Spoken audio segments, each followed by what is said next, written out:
Devaya. Namo Bhagavate Vasudevaya. Om Namo Bhagavate Vasudevaya. Om Namo Bhagavate Vasudevaya. Om Namo Bhagavate Vasudevaya. Om Namo Bhagavate Vasudevaya. Narayanam Namaskrityam Narayana Namaskrityam. Naranjaiva Narottamam Naranjayana Devin Saraswatin Vyasam Devim Saraswati Vyasam. Tato Jayamudirayet Tato Jayapudiraye. Nashtaprayeshu Bhadreshu Nashtaprayasya Nityam Bhagavata Sevaya Nityam Bhagavata Sevaya. Bhagavate Uttamasloke Bhagavate Uttamasloke. Bhaktin Bhavatir Naistiki Bhaktin Bhavati Naistiki. Krishnaya Vasudevaya Krishnaya Vasudevaya. Devaki Nandanaya Cha Devaki Nandanaya Cha. Nandagopa Kumaraya Nandagopakumaraya. Govindaya Namo Namaha. Govindaya Namo Namaha. Hare Krishna. So, the mother devotees for the morning Śrīmad-Bhāgavatam discussion. Today we are going to discuss Śrīmad-Bhāgavatam, Canto 2, Chapter 10, text number 2. Okay. So the canto name is The Cosmic Manifestation and the chapter name is 10. Chapter 10, Bhagavatam is the answer to all questions. So we have started a new chapter. So yesterday we started with the sloka 1. Now we are discussing the sloka 2. Okay. Please repeat the sloka behind me. Dasamasya viśuddhi-arthaṁ. Dasamasya viśuddhi-arthaṁ. Navānām iha lakṣaṇam. Navānām iha lakṣaṇam. varṇayanti mahā-ātmānaḥ. varṇayanti mahā-ātmānaḥ. śrutenārthena ca añjasā. śrutenārthena Cāñjasā. Word by word meaning, please repeat behind me. Dasamasya Dasamasya. of the summum bonum. Of the summum. Viśuddhi, Viśuddhi. isolation. Artham. Artham, purpose. Navānām, Navānām. of the other 9. Of the other 9. Iha, Iha. in this Śrīmad-Bhāgavatam. In this Srimad-Bhagavatam. lakṣaṇam, Lakṣaṇam. symptoms. Symptom. varṇayanti, varṇayanti. they describe. They describe. mahā-ātmānaḥ, mahā-ātmānaḥ. the great sages. The great sages. śrutena, Śrutena. by Vedic evidences. By Vedic evidence. arthena, Arthena. by direct explanations. By direct explanation. Cha, Cha. and And añjasā, añjasā. summarily. Summarily. Translation, purpose is divine grace, Abhay Chanav Nesi Bhaktivedanta Swami Srila Prabhupada.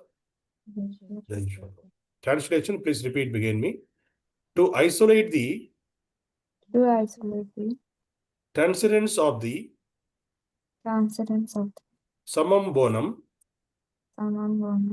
the symptoms of the rest are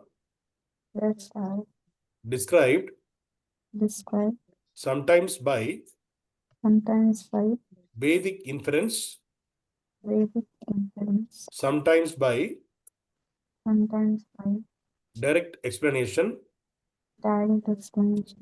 and sometimes by summary explanations given by the great sages. Hare Krishna. There is no purport in this sloka. So this is a simple sloka. So the Om Ajnana Timirandasya Jnananjana Shalakaya Chakshurunmilitam Yena Tasmai Shri Guruve Namaha Namo Vishnupadaya Krishna Prasthaya Bhutale Srimade Bhakti Vedanta Swami Iti Namine Namaste Saraswati Devi Gauravani Pracharane Nirvishesha Shunyavad Pashasha Deshatarane Jai Shri Krishna Chaitanya Prabhu Nityananda Shri Advaita Gadadhara Srivasadi Gaurav Bhakta Vrinda Hare Krishna Krishna Krishna Hare Hare Hare Rama Rama Rama Hare Hare Hare Krishna. So in the previous sloka we discussed the text 1, the 10th chapter, text 1, we saw Sukha Uvacha. So Sukadeva Goswami is talked about what are the subject matters he is going to cover in Śrīmad-Bhāgavatam. So we discussed about the different subject matters he explained in this. So how the universe got created, what is the sub-creation, planetary system, production by the Lord, the creative impetus, the changes of Manus, the signs of God, returning home, go back to Godhead, liberation, and the summum bonum. So the summum bonum means it is about the God. Who is the summum bonum? So the Supreme Lord is called summum bonum. So finally, everything, the conclusion of everything is the Supreme Lord. That's why it is summum bonum. We call it the summum bonum.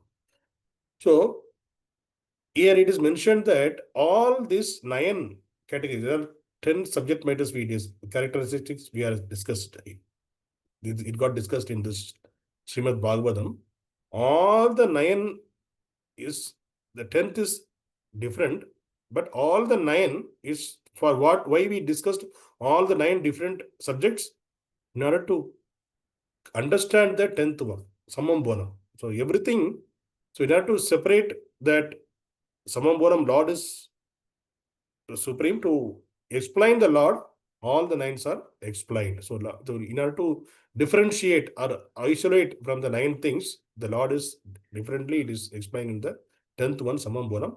All the 9 are, what is the purpose of all the 9 subject matters? It is to understand the summum bonum. So that is the way this Bhagavatam is explained. And in the today's sloka, it is mentioned that there are 3 ways to describe.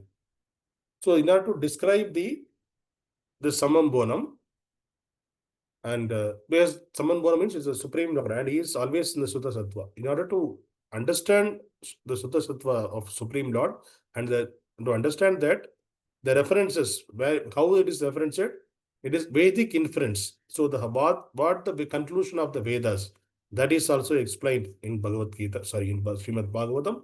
Sometimes how it is explained, it is direct explanation.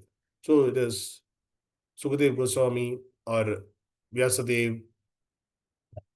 So their direct explanation will be there. And Lord's explanation, directly Lord also explained. That is, direct explanation also will be there. And sometimes it is the summary explanations given by a great sages.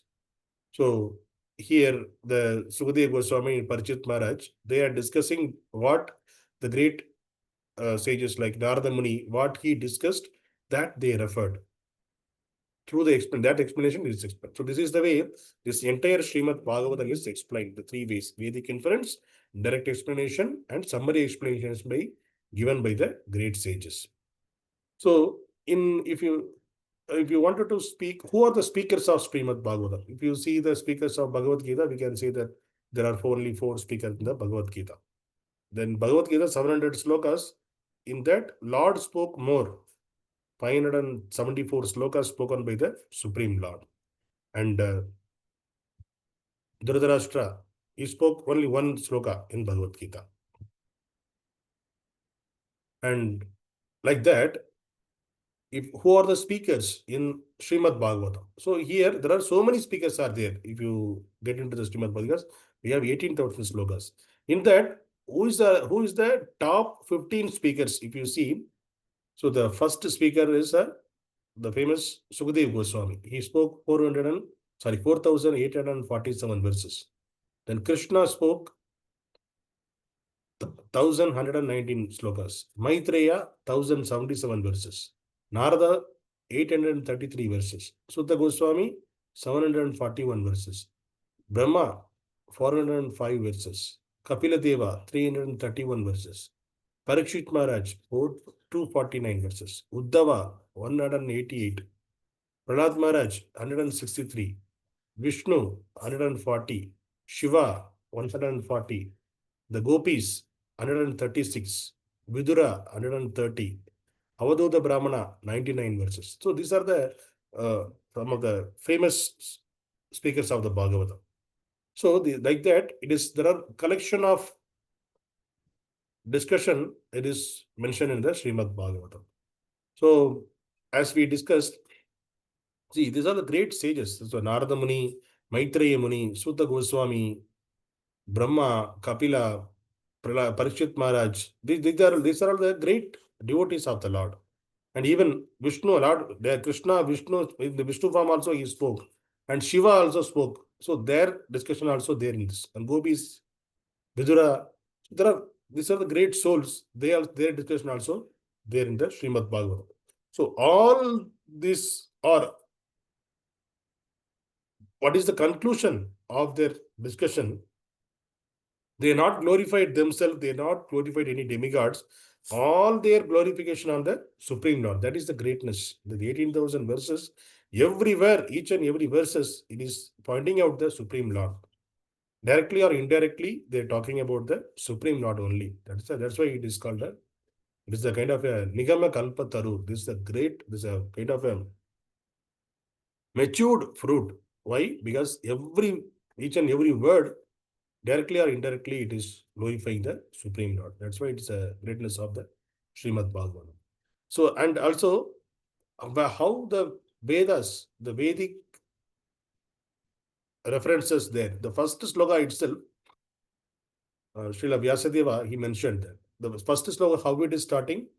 Om Namo Bhagavate Vasudevaya Janmadi Asya Yato Anvayad Idaratastarteshu Abhinashwarat Tene Brahmardaye Adikavaye Mahyanti Yatsurayaha Tejo Vari Mritam Yata Vinimayo Yatra Trisharga Amrusha Damna Sevna Sada Nirishta Kukakam Satyam Param Dhimahi.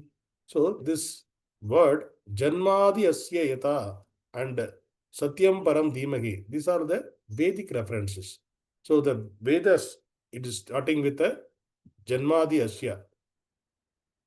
And here, the Śrīmad-Bhāgavatam also starting with the word Janmadi Asya. So what is meant by Janmadi?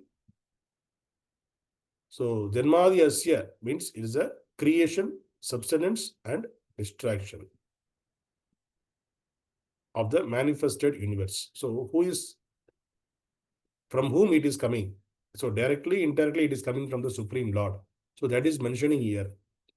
So he's talking about directly. It is the reference, the word. It is the Śrīmad-Bhāgavatam starting with the word.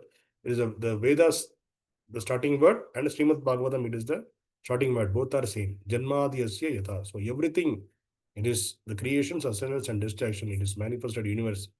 Directly, indirectly, it is coming from the Supreme Lord, who is. And if you see the meaning of this sloka, so here, Vyasadeva, how he is showing his obeisances to the Supreme Lord. He is saying that, O my Lord Sri Krishna, son of Vasudeva, O all-pervading personality of Godhead, I offer my respectable obeisances unto you. This is the meaning of Om Namo Bhagavate Vasudevaya. Then, what he is saying, Vyasadeva is saying that, I meditate upon Sri Krishna because he is the absolute truth and the primeval cause of all causes of the creation, sustenance, and distraction of the manifested universe. So this is the very important statement, because this is the conclusion of all the Vedas, and the Śrīmad-Bhāgavatam, it is starting with that conclusion. So that's why because all the Vedas, if you completely study, you will come to the conclusion this only. So Lord Krishna is the Supreme Lord, and He is the cause of all causes, the creation, sustenance, and distraction in the manifested universes. What is happening? He is the cause for all the causes. That is the conclusion of all the Vedas. But the Śrīmad-Bhāgavatam, it is starting from that only. So there is the entire Vedas, if you study, you will come to this conclusion. But the Śrīmad-Bhāgavatam starting from there. So when the Veda is completing, from there it is starting. That's why the Śrīmad-Bhāgavatam, it is kind of a matured fruit. The Vedas, it is for the people who are there to live in this material world, how to gradually, in the defined process, how to achieve the Supreme Lord and understand the Supreme Lord. Finally, by doing that process, following the process, what is mentioned in the Vedas, they will come to this conclusion. But the Śrīmad-Bhāgavatam, it is not for the, it's not for the common person. It is for the devotees of the Lord, so that by reading this, their devotion will increase, because it is not talking about any basic thing. It is glorifying the Supreme Lord and His greatness. That is why this is called, it is a matured fruit. It is kind of the matured literature. Śrīmad-Bhāgavatam is a matured literature. And in this look again, it is Vyasadeva, what he is saying, that he is directly and indirectly conscious of all manifestation, and he is independent, is the directly or indirectly conscious of all manifestation. So Lord is Supreme Brahman. Everywhere it is Brahman. Even each and every living entity, Lord is there. And in the Prahlad Maharaj also used to say, he told his father, what he told? Each and every atom in this material world or the spiritual world, everywhere, the Supreme Lord is there, and His energy is there. Supreme Lord is there. That's what he told. So that is the way His Lord's consciousness, directly or indirectly, it is manifested everywhere. And again, he is saying that he is independent because there is no other cause beyond him. So why the Lord is independent? We are dependent, actually. We are thinking that we are independent, but we are dependent. We are dependent on demigods. Because of the demigods, the controlling us, because of that, our activities are happening in the material world. But nobody is controlling the Supreme Lord. He is independent. And we are conditioned. We are the conditioned soul in this material world. How it is conditioned? We are conditioned, even though if you like it or not, we need to go through the birth, death, old age, and disease. But Lord is not conditioned. He is independent. That is the reason. He is not under the control of birth, death, old age, and disease. He is not under the control of time. But we are under the control of time. We are dependent on this the demigods. That is the reason we are a dependent person, or Lord is independent. And there is no other cause before us. There is a cause. Our karma, our Lord is a cause for our creation. So that there is a cause. But there is no cause beyond the Lord. So Lord is the top level, and there is no cause beyond him. That's what mentioned. He is independent, and there is no cause beyond him. And it is he only who first imparted the Vedic knowledge unto the heart of Brahmaji. So this is also an important thing. So the Vedic knowledge, it is, as we discussed in the previous classes, the 4 verses of the Satrashloki Bhagavata. So that 4 slokas, the Vedic knowledge is everything, Lord only given to Brahma.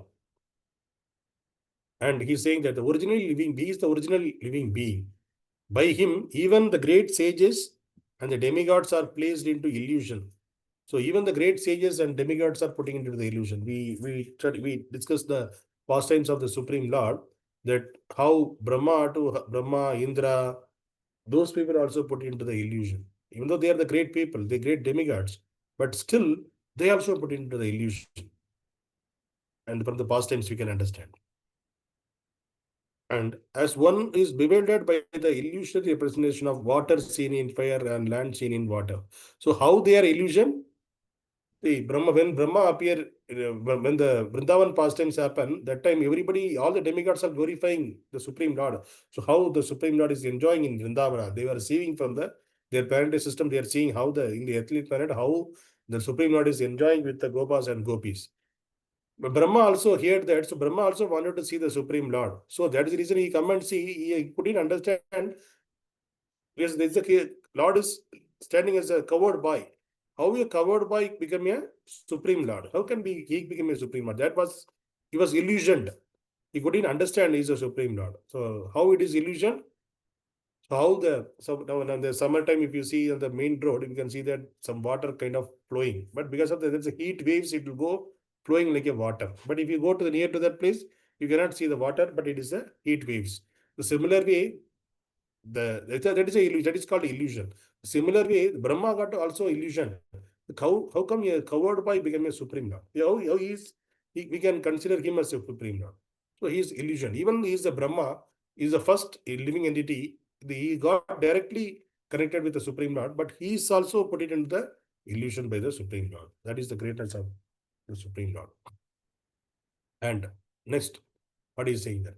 Only because of him do the material universes temporarily manifested by the reaction of the three modes of nature appear factual, although they are unreal.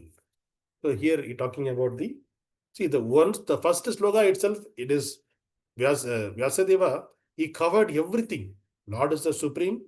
He is the cause of all causes, and he gave the knowledge to Brahma. Even the demigods put it into the illusion, and he's talking about now the material creation. The material universe also, it is temporary, and it is how it is manifested, the reactions of three modes, and it is appear to be real, but it is unreal. It appears a factual, but it is unreal. So it is a kind of a temporary. That's what he is explaining. Then he is saying that I therefore meditate upon him. Why is? Because he knows meditate upon him, Lord Sri Krishna. Why is meditate upon him, Lord Sri Krishna? Yes, he is the cause of all causes. He understood that. That is the reason he meditated upon them. So whoever understands this point, Lord Krishna is the supreme, and he is the cause of all causes. All the demigods under his control, all the entire material and spiritual creation done by the Lord, and he is the master of everything. Then that person, what they will do? They can meditate upon the Supreme Lord. So that's why he is doing what Vyasadeva is saying, I therefore meditate upon him, Lord Sri Krishna, who is eternally existent in the transcendental abode. So where he is there? He is there in the eternally, he is always there in the transcendental abode, which is Goloka Vrindavana. So he is saying that which is forever free from illusory representation of the material world. So it is free from the whatever the illusory representation in this material world, whatever happening in this material world, it is free from that. Because the material world, we discussed multiple times, it is coming, the universes are coming out from when Mahavishnu breathed out from his body, the universes are coming out, and when it is sustained for some time, and when he breathes in, again all the universes will go inside of his body. But it is the illusion. It is the illusory representation. Our material world is illusory representation.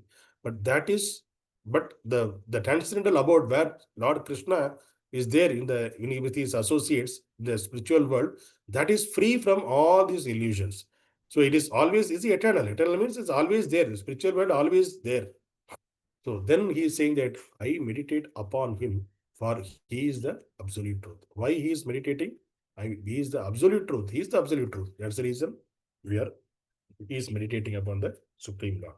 So what is meant by absolute truth? Absolute truth means the truth. We are talking about the material world. We are talking about the truth. For example, whatever our house or our building, there may be some 20 years or 40 years back is constructed. So before the construction, the land was empty.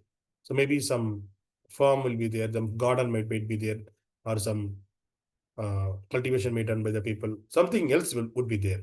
But that also true. In the past, it was the empty land. That is true. In the present, there is a building. That is also true. In the future, the building may go or something else may come in this place. That will also be true that time. So this is the truth only. Whatever in the past, it was empty land, that is not the truth now. Because the truth got changed. Because now this place, this building is currently it is there. So currently the building is the truth. Empty land is not the truth. But in the past it was the truth. Now the building is the truth. In the future, the building may not be there. So this may not be the truth in the future. So the truth, simply truth, can change based on the time, place, and circumstances. But the absolute, that's why we are calling the Lord as the absolute truth. Why? Because in the past, he is the supreme. In the present, he is the supreme. In the future, he is the supreme. He is the cause of all causes in all the three time, present, past, and future. And time won't affect the Supreme Lord.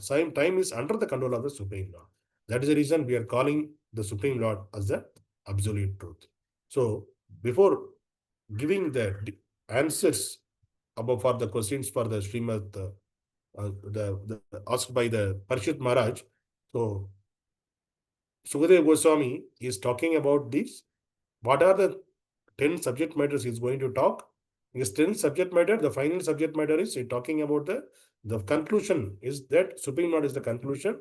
So all the 9 subject matters are everything about to understand. It is that describe the Supreme Lord only. So rest of the things are to describe the Supreme Lord only. The rest of the things, how it is described, it is by the Vedic inference, like we saw here in the first sloka, and by the direct explanation by the, and also is by the summary explanation of the other great sages like Narada Muni, Maitreya Muni, like that, Vidura, Uddhava. These are the great souls. From them, that's why it is mentioned, mahā-ātmānaḥ. So from the mahā-ātmānaḥ, what is their conclusion?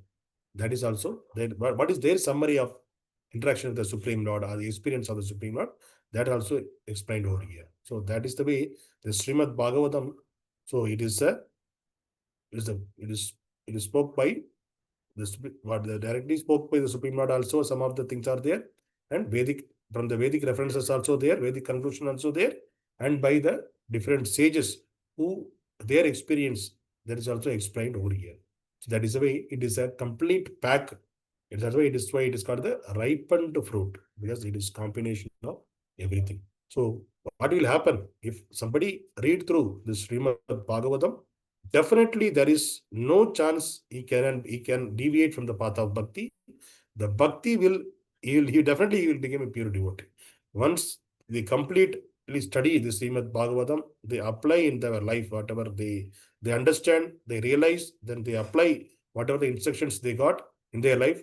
Definitely they will become a pure devotee of the Lord. In this same very life itself, they can go back to Godhead. So that is the power of Srimad Bhagavatam. Because that's the reason, because why the 7 days, the Parshit Maharaj and Sukadeva Goswami, they discussed 7 days only, same Srimad Bhagavatam.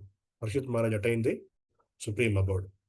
So that's why we are today also, the tradition is the Saptaha, 7 days, Bhagavata Saptaha, 7 days of recitation, Bhagavata recitation, it is there. It is representing how Vyasadeva and Parshit Maharaj discussed. Because we cannot replicate the same thing. Because when Vyasadeva and Sukadeva Goswami and Parshit Maharaj, when they discussed, that time 24/7 without break, without any, they not felt hunger, thirsty. They left everything. They not even go for the nature calls also. They continuously, they 7 days, they discussed Sukadeva Goswami and Parshit Maharaj. But in today's world, it is not possible. Today's world, maybe some 3 hours, 4 hours, maybe some 8 hours we can discuss per day. But whatever, even though we are taking one sloka from Srimad Bhagavatam, if you are read daily, that will take us near to the Supreme Lord every day. And even the one line, not even, because if somebody may think that it's 4 lines. How can we? It is 4 lines is difficult for me. And read one line, that will bring up the changes. One line also, there are so much of meanings are there. And even the one word, whatever we studied in this today, that also having so much of meaningful words. So that is the power of Srimad Bhagavatam. So it is mentioned that even the sloka, there is a gap between the words. Now you can see daśamasya, viśuddhi. The daśamasya and viśuddhi, there is a gap. In that gap also, Lord's presence is there. That's what the understanding of Srimad Bhagavatam. So just by reciting the Srimad Bhagavatam every day, hearing, by reciting, by studying, by understanding, it is taking us, we may not feel completely, but it is day by day, we are progressing in bhakti. It is immerse us in the path of bhakti, and one day definitely we will become a pure devotee of the Lord. So that is our ultimate goal. So by hearing, by reading, by understanding this, definitely we can also get into the path, and we can also become a pure devotee of the Lord. Hare Krishna. Grantaraj Srimad Bhagavatam ki Jai.